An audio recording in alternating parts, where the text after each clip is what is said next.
Hai semuanya, Assalamualaikum warahmatullahi wabarakatuh. Apa kabar teman-teman hari ini? Semoga semuanya sehat ya. Mohon maaf ya teman-teman kalau misal di hari Minggu kemarin aku nggak upload dan mungkin kalau ada yang nyariin cela. Jadi hari Minggunya aku itu diisi dengan kegiatan quality time gitu ya bareng suami. Cuman ya quality time sederhana. Hari Minggunya suami ngajakin pergi, cuman bukan mudik ya, kita menghabiskan waktu berdua, jalan-jalan gitu, terus jalan-jalannya tuh cari makan gitu, cari bakso favorit dia di Purwokerto. Tadinya mau mampir-mampir jalan kemana gitu ya, cuman berhubung hari Minggunya itu nanti sorenya ada acara pertemuan rutin warga ibu-ibu komplek perumahan, jadinya tuh kita cuma kayak cari makan aja, karena berangkatnya juga udah agak lumayan siang. Jadi ya kita seadanya aja. Nah ini perjalanan menuju ke sana.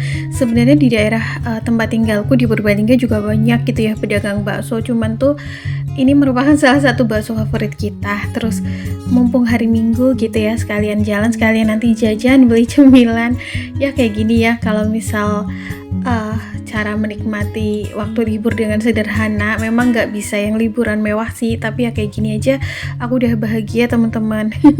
Terus budget yang aku anggarin kali ini ya dengan budget jatah jajan, paling budgetnya 100.000, tapi yang 50.000 tuh tambahan dari suami aku. Nah ini kita udah sampai di warung baksonya. Jadi baksonya kayak gini nih, menggoda banget kan. Ini rasanya enak banget. Kalau orang Purwokerto pasti tahu ya, ini bakso Sami Asih.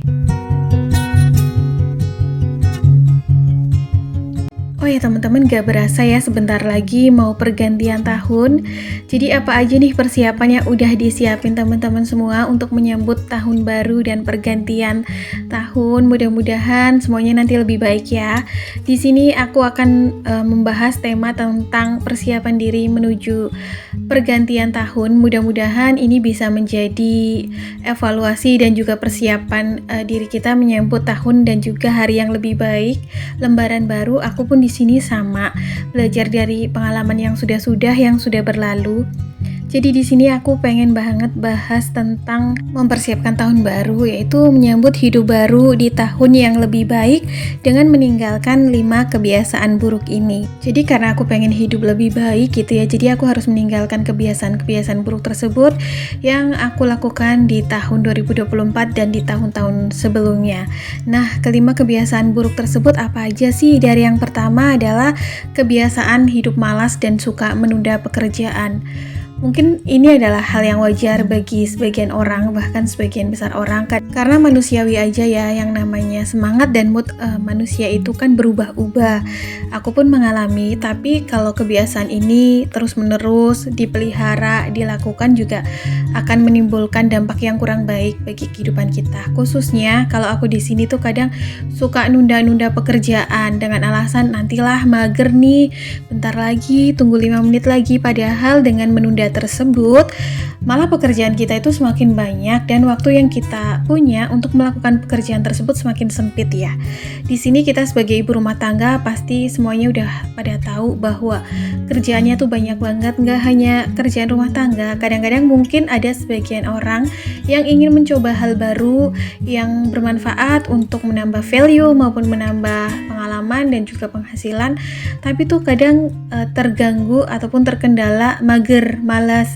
Misalnya nih pengen cari usaha baru atau pengen melakukan pekerjaan baru yang sebelumnya belum bisa digeluti, pengen mencoba hal-hal baru, berdagang contohnya, tapi tuh kadang-kadang suka ditunda-tunda. Banyak sekali pemikiran yang nanti dulu gitu ya. Nah aku juga pengen sekali meninggalkan kebiasaan buruk tersebut, karena kebiasaan menunda tersebut biasanya malah membuat hidup aku tuh makin gak produktif dan malah semakin tambah males. Nanti ujung-ujungnya malahan nambah stres, karena semakin lama ditunda semakin banyak pekerjaan yang menanti. Oh ya teman-teman, ini aku udah sampai di rumah dan setelah sampai di rumah salin jajanan gitu ya. Ini tadi ada acara pertemuan rutin ibu-ibu perumahan komplek tempat tinggal aku. Jadi setiap bulan itu bergulir ya tempat tinggalnya dan kebetulan tuh di tetangga sebelah. Lanjut ini tuh aku banyak pekerjaan nyuci dan ngurus pakaian, terutama nyuci baju dan setrika. Memang Seninnya harus aku semangatin banget nih teman-teman, karena kalau semakin ditunda semakin banyak pekerjaan yang menanti di depan mata. Jadi hari ini aku gercepin aja. Kemudian kebiasaan buruk yang kedua yang harus kita tinggalkan dalam penyambutan tahun baru nanti adalah kebiasaan hidup tidak sehat.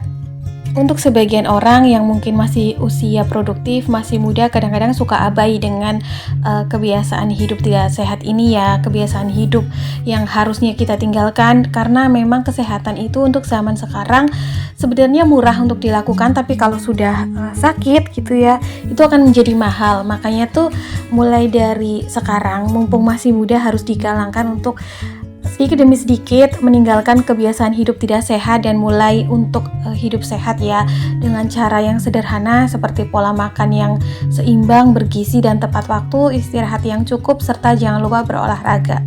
Tujuannya tentu saja ini seperti investasi jangka panjang, investasi pada tubuh kita, karena yang namanya kesehatan itu kan sangat penting ya teman-teman. Dengan menjaga pola hidup sehat, otomatis metabolisme tubuh kita akan semakin terjaga, tidak mudah sakit, imunitas kita juga akan semakin kuat, dan kalau tidak cepat gampang sakit itu pasti pos untuk budget pengeluaran berobat akan semakin terminimalisir.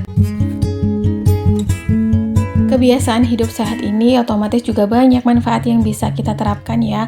Apalagi mungkin yang kita sebagai istri udah banyak pekerjaan, kadang juga faktor kesehatan itu tidak hanya datang dari asupan ataupun dari luar, tapi juga dari dalam pikiran, kayak terlalu banyak memikirkan sesuatu, overthinking, dan akan menimbulkan stres berlebih juga akan mempengaruhi kesehatan kita juga. Maka dari itu yang namanya menjaga pola hidup sehat itu harus dari berbagai macam hal, dari berbagai macam sisi ya. Jadi otomatis kita harus menjaga nih hal-hal yang tidak perlu kita masukkan dalam kehidupan kita, dan hal-hal yang perlu kita lakukan ya, seperti menjaga pola makan seimbang, terus juga istirahat yang cukup, nggak perlu mikirin hal-hal yang berlebih yang sebenarnya bukan kapasitas kita, serta istirahat yang cukup dan berolahraga. Olahraga ibu-ibu ya banyak ya, kayak mengerjakan pekerjaan rumah tangga aja tuh olahraga, atau mungkin senam-senam tipis lewat YouTube gitu, atau lewat media sosial lainnya kan sekarang udah banyak bisa diakses, jadi bisa berolahraga dari rumah, atau mungkin yang paling sederhana adalah lari pagi ya, atau jogging gitu di pagi hari, muter-muter komplek tempat tinggal, itu juga udah yang benar-benar menjaga stamina kita ya. Setidaknya tuh otot-ototnya tidak menjadi kaku, metabolisme tubuh akan terjaga jauh lebih fit, tidak mudah sakit, pencernaannya juga lancar insya Allah. Kemudian kebiasaan yang ketiga yang harus kita tinggalkan dalam menyambut tahun baru adalah kebiasaan hidup boros atau impulsif. Siapa di sini yang masih suka belanja-belanja untuk hal-hal yang tidak penting? Belanja yang sebenarnya nggak kita butuhin. Belanja barang-barang yang sebenarnya kita nggak tahu nih beli ini untuk apa fungsinya, atau mungkin kita nggak butuh, hanya beli atau belanja tuh karena pengen. Stop itu semua ya teman-teman, karena di zaman sekarang tantangannya itu makin besar, tantangan baru, kita nggak tahu tantangan kedepannya akan seperti apa. Jadi kita harus menghargai setiap uang, setiap nilai rupiah yang masuk ke dalam kantong kita atau ke dalam rumah tangga kita. Jadi dari upaya menghargai tersebut otomatis kita lebih aware dan juga safety terhadap keuangan yang kita miliki, karena semakin hari otomatis nanti kebutuhan kita juga semakin banyak ya. Belanja-belanja impulsif atau belanja-belanja hal yang tidak penting hanya akan menumpuk barang yang sebenarnya itu kadang tidak memiliki nilai fungsi lebih. Semakin bijak seseorang dalam mengelola keuangannya, maka keuangan uang tersebut akan semakin baik. Jadi patokannya mudah-mudahan di sini kita bisa berbelanja sesuai dengan apa yang kita butuhin, supaya keuangan yang kita miliki ke depannya akan lebih baik. Meskipun mungkin ada beberapa orang yang penghasilannya masih kecil atau minim seperti aku, tapi nantinya akan tetap cukup ya, karena kita sudah lebih bijak dalam menahan selera kita dalam berbelanja, khususnya untuk tidak membelanjakan barang-barang yang sebenarnya kita tidak butuhkan. Lalu kebiasaan nomor 4 yang harus kita tinggalkan di tahun ini untuk menjalani kehidupan di tahun baru besok adalah kebiasaan untuk bersikap dan bergaul di lingkungan yang toksik atau tidak sehat. Nah, mungkin sebagian orang kadang-kadang suka berpikir ya, kalau misalnya nih kita diajak bergaul dalam suatu lingkungan yang sebenarnya kita nggak nyaman atau tidak memiliki manfaat dan faedah yang lebih, kadang-kadang tuh suka enggan untuk menolak karena nggak enak. Nah teman-teman, sebenarnya tuh kita harus lebih tegas ya pada diri kita sendiri maupun orang lain, bahwa sebenarnya hal-hal yang tidak memberi kebermanfaatan lebih kepada kita patutnya kita harus membatasi diri, bahkan harus menolak ya. Karena yang namanya hidup itu sudah banyak sekali urusan, sudah banyak sekali tujuan dan juga sudah banyak sekali pekerjaan yang harus kita lakukan. Kalau kita dihadapkan dengan lingkungan orang-orang atau lingkungan pergaulan yang dirasa toksik atau tidak memberi nilai manfaat pada kita, otomatis kita harus stop dan skip untuk tidak ikut bergaul dalam lingkungan tersebut. By the way, mohon maaf ya teman-teman kalau di sini ada kaos partai. Sebenarnya aku bukan orang partai, tapi ini tuh kayak kaos dikasih gitu pada saat pemilu dulu. Nah, berhubung bahannya itu enakan, adem, jadi aku suka pakai pas olahraga. Mohon maaf ya teman-teman. Kenapa sih kita harus memfilter dan memilih lingkungan pergaulan kita ya, supaya hidup kita itu tidak terganggu dan merugi gitu kan. Karena ada sebagian orang-orang ataupun lingkungan pergaulan yang kadang-kadang tuh hanya banyak mudorotnya. Bukan berarti dengan men-skip atau menjauhi lingkungan tersebut kita tidak bersilaturahmi sama sekali, tetapi kita membatasi diri ya sekedarnya. Kalau memang ada hal-hal atau urusan dari lingkungan pergaulan tersebut yang memang nilainya itu ada acara-acara sosial atau kebermanfaatan, ikut aja secukupnya. Tapi kalau misalnya nih lingkungan pergaulan tersebut sudah menjurus ke arah kayak menggibahi orang lain ataupun berprasangka buruk terhadap orang lain, lebih baik kita menarik diri. Karena tidak menutup kemungkinan suatu saat nanti kita menjadi subjek dari pergibahan atau obrolan yang tidak baik dari lingkungan tersebut ya teman-teman. Sebaiknya di zaman sekarang itu yang mencari lingkungan pergaulan atau pertemanan yang lebih positif, yang bisa mengingatkan kita untuk ke dalam membawa hal-hal yang lebih baik atau membawa hidup kita ke dalam hidup yang lebih bermanfaat. Jangan lupa juga kita harus juga meninggalkan sikap toksik kita, seperti kebiasaan berpikir yang terlalu dalam untuk hal-hal yang sebenarnya tidak perlu kita pikirkan, untuk hal-hal berprasangka buruk terhadap orang lain, menduga-duga, baperan gitu ya.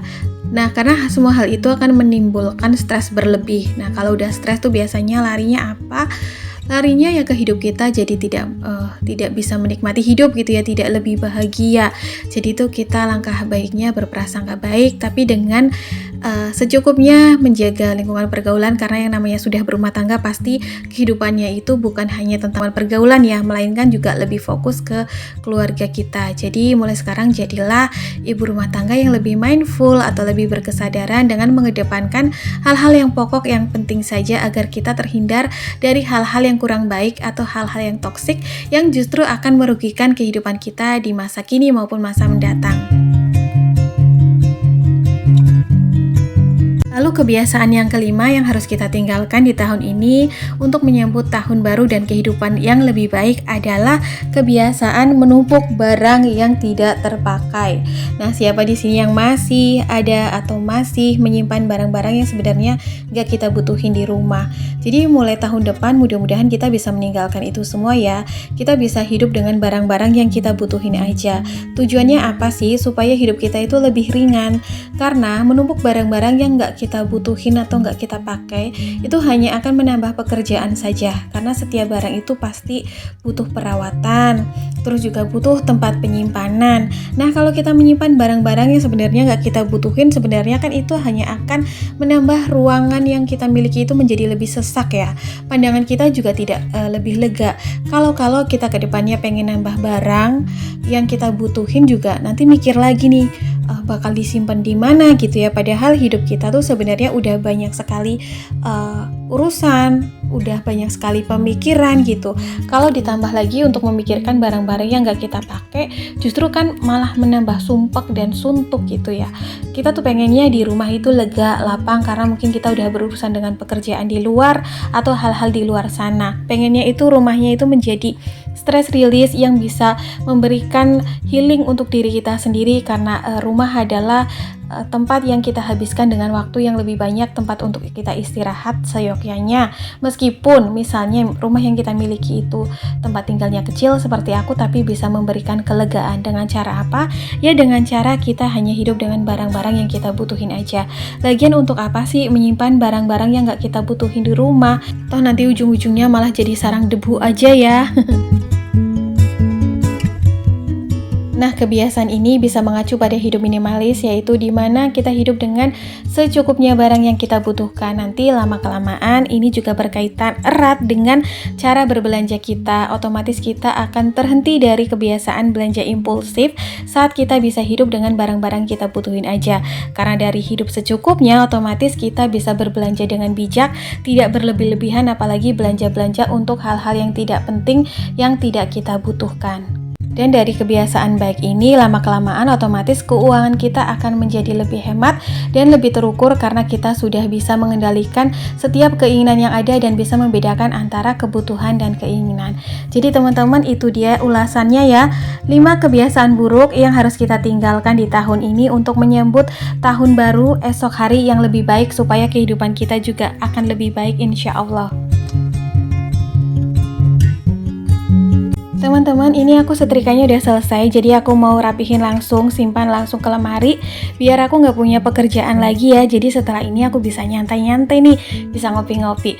Oke teman-teman, kayaknya sampai di sini dulu video aku hari ini. Semoga apa yang aku bagikan kali ini bermanfaat. Aku mohon maaf ya bila ada kesalahan kata maupun perbuatan. Insya Allah kita ketemu di next video. Terima kasih atas segala doa baik dan supportnya selama ini. See you next video. Assalamualaikum. Bye.